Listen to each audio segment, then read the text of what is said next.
लो बच्चों, let's read this question. The question says match list 1 with list 2. List 1 में cobalt catalyst, syngas, nickel catalyst, brine solution दिया हुआ है. List 2 में हमारे पास H2 plus Cl2 production, water gas production, coal gasification, methanol production दिया हुआ है. Choose the correct answer from the options given below. जो ऑप्शंस दिए गए हैं हमें उससे चूज करना है correct answer. Okay.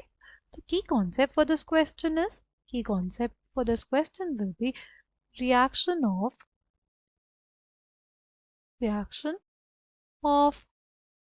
हाइड्रोजन या रिएक्शन ऑफ डाइहाइड्रोजन. ठीक है. अगर सबसे पहले बात करते हैं कोबाल्ट कैटलिस्ट की, तो देखो कार्बन मोनोऑक्साइड का रिएक्शन अगर हाइड्रोजन के साथ किया जाए, कार्बन मोनोऑक्साइड का रिएक्शन अगर हाइड्रोजन डाइहाइड्रोजन के साथ किया जाए, 2 मोल्स ऑफ डाइहाइड्रोजन के साथ किया जाए in presence of cobalt catalyst, in presence of cobalt catalyst, it results in the formation of methanol. It results in the formation of methanol.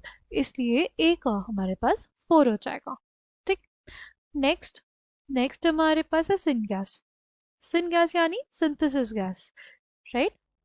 Actually जो कार्बन मोनोऑक्साइड और हाइड्रोजन का mixture होता है, right, it is used for production of methanol and a number of hydrocarbons. इस वजह से इन दोनों के मिक्सचर को, कार्बन मोनोऑक्साइड और हाइड्रोजन के मिक्सचर को क्या कहा जाता है? सिन गैस कहा जाता है. क्या कहा जाता है इसको? सिन गैस कहा जाता है या सिंथेसिस गैस कहा जाता है. अगर इस सिन गैस की प्रोडक्शन की तो ये हमारे पास कैसे होता है? अगर सिन गैस को हम लोग प्रोड्यूस करते हैं फ्रॉम कोल, नहीं कोल है, उसको ट्रीट किया गया किसके साथ? वाटर के साथ एट 1270 केल्विन. तो हमारे पास कार्बन मोनोऑक्साइड और हाइड्रोजन बनेगा. इस मिक्सचर को हम लोग क्या बोलते हैं? इसको बोलते हैं सिन गैस, राइट. इसको ही हम लोग वाटर गैस भी बोलते हैं. इसको हम लोग वाटर गैस भी बोलते हैं. ठीक है. जो हमारे पास ये जो सिन गैस होती है, जब सिन गैस हमारे पास प्रोड्यूस हो बाय रिएक्शन ऑफ कोल, तब इस प्रोसेस को कोल गैसिफिकेशन कहा जाता है. तो बी का हमारे पास 3rd हो जाएगा, राइट. ए का हमारे पास क्या था? ए का हमारे पास 4 था, मेथनॉल का प्रोडक्शन. बी का हमारे पास 3rd हो जाएगा, कोल गैसिफिकेशन. कब कोल गैसिफिकेशन कहा जाता है? जब कोल का रिएक्शन हो किसको प्रोड्यूस करने के लिए? सिन गैस को प्रोडक्शन करने के लिए. तो हम उसको कोल गैसिफिकेशन कहते हैं. ठीक. अगर हम निकल कैटलिस्ट की बात करते हैं, राइट, अगर हम किसकी बात करते हैं? निकल कैटलिस्ट की बात करते हैं. ठीक है. वो कब यूज किया जाता है? सी, अगर मीथेन का रिएक्शन कराया जाए किसके साथ? अगर मीथेन का रिएक्शन कराया जाए वाटर के साथ at 1270 kelvin in presence of nickel catalyst, तो भी हमारे पास क्या बनता है? तो हमारे पास बनता है वाटर गैस, राइट. क्या बनता है? वाटर गैस बनता है. ठीक है. ये हमारे पास क्या है? Water gas, right. इसी मिक्सचर को हम लोग सिन गैस भी कहते हैं क्योंकि ये मेथनॉल या बहुत सारे जो हाइड्रोकार्बन्स होते हैं उनको प्रोड्यूस करने में भी यूज होता है.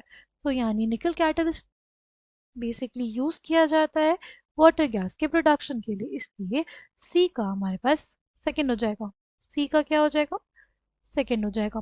और डी की बात करते हैं. तो अगर डी की बात करें तो हमारे पास ब्राइन सॉल्यूशन क्या होता है? Aqueous solution of sodium chloride. Aqueous solution of sodium chloride हो, उसी को हम लोग क्या बोलते हैं? Brine solution. तो ब्राइन सॉल्यूशन का अगर इलेक्ट्रोलिसिस होता है तो इस इलेक्ट्रोलिसिस में क्या होगा? ब्राइन सॉल्यूशन है, सोडियम क्लोराइड, राइट. एनोड पे जो क्लोराइड आयन है, राइट, वो इलेक्ट्रॉन्स लूज करके क्या बना लेता है? Cl2 बना लेता है, राइट, यानी उसका ऑक्सीडेशन हो जाता है। और ये जो इलेक्ट्रॉन्स है वो कौन एक्सेप्ट करता है? ये इलेक्ट्रॉन्स एक्सेप्ट करता है वाटर, और उसका क्या हो जाएगा, इसमें हाइड्रोजन जो है उसका क्या हो जाएगा, रिडक्शन हो जाएगा। कैथोड पे क्या होता है, रिडक्शन, तो हाइड्रोजन का रिडक्शन हो जाएगा। देखो यहाँ पे वो +1 ऑक्सीडेशन स्टेट में है, यहाँ पे 0, हाइड्रोजन का रिडक्शन हुआ, राइट। और ये भी कह सकते हैं यहाँ पे हाइड्रोजन प्रोड्यूस हो रही है, हाइड्रोजन गैस प्रोड्यूस हो रही है, ठीक। तो हमारे पास ब्राइन सॉल्यूशन के इलेक्ट्रोलिसिस से क्या बनता है, हाइड्रोजन प्रोड्यूस होती है। अगर ओवरऑल रिएक्शन हम लोग लिखें तो क्या होता है, हमारे पास सोडियम क्लोराइड है तो Na+ भी रहेगा, Cl- आयन रहेगा, राइट। वाटर के प्रेजेंस में क्या बना लेंगे, वो क्लोरीन गैस का प्रोडक्शन होगा, हाइड्रोजन गैस का प्रोडक्शन होगा, और हमारे पास फॉर्मेशन होगा किसका, सोडियम हाइड्रोक्साइड का। इसमें किसका प्रोडक्शन होगा, सोडियम हाइड्रोक्साइड का प्रोडक्शन होता है, ठीक है। तो अगर बात करें कि इलेक्ट्रोलिसिस ऑफ ब्राइन सॉल्यूशन से हमारे पास हाइड्रोजन गैस और क्लोरीन गैस का प्रोडक्शन होता है, यानी डी का 1 हो जाएगा, राइट। आई होप आपको ये बात समझ में आई होगी कि कोबाल्ट कैटलिस्ट की प्रेजेंस में कार्बन मोनोऑक्साइड और हाइड्रोजन क्या देते हैं, मेथनॉल देते हैं, राइट। सिन गैस हमारे पास कार्बन मोनोऑक्साइड और हाइड्रोजन का मिक्सचर को कहते हैं, क्योंकि वो बहुत सारे हाइड्रोकार्बन्स के प्रोडक्शन के लिए यूज़ किए जाते हैं, राइट। अगर हम अगर हम जो हमारी रिएक्शन है किसका, कोल का रिएक्शन वेपर के साथ करें, वाटर वेपर के साथ करें एट 1270 केल्विन, तो हमारे पास क्या आ जाएगा, कार्बन मोनोऑक्साइड और हाइड्रोजन। और इस प्रोसेस में अगर हमारे पास कोल इन्वॉल्व है तो उसको कोल गैसिफिकेशन कहते हैं, ठीक है, जो मैच करेगा हमारे थर्ड के साथ, बी में यानी मैच करेगा थर्ड के साथ। फिर निकल कैटलिस्ट के प्रेजेंस में हमारे हाइड्रोकार्बन है, उसका रिएक्शन स्टीम के साथ होगा, तो हमें क्या मिलेगा, वाटर गैस मिलेगा, राइट। इसको CO और हाइड्रोजन के मिक्सचर को वाटर गैस भी कहते हैं, ठीक। तो यानी सी का सेकेंड हो जाएगा। और ब्राइन सोल्यूशन की बात करें, brine solution is aqueous solution of sodium chloride, right. वो क्लोराइड आयन होगा, एनोड पे वो इलेक्ट्रॉन लूज करेगा, Cl2 बनाएगा, यहाँ पे -1 है, यहाँ पे 0 है, यानी ऑक्सीडेशन हो रहा है। एनोड पे क्या होता है, ऑक्सीडेशन होता है।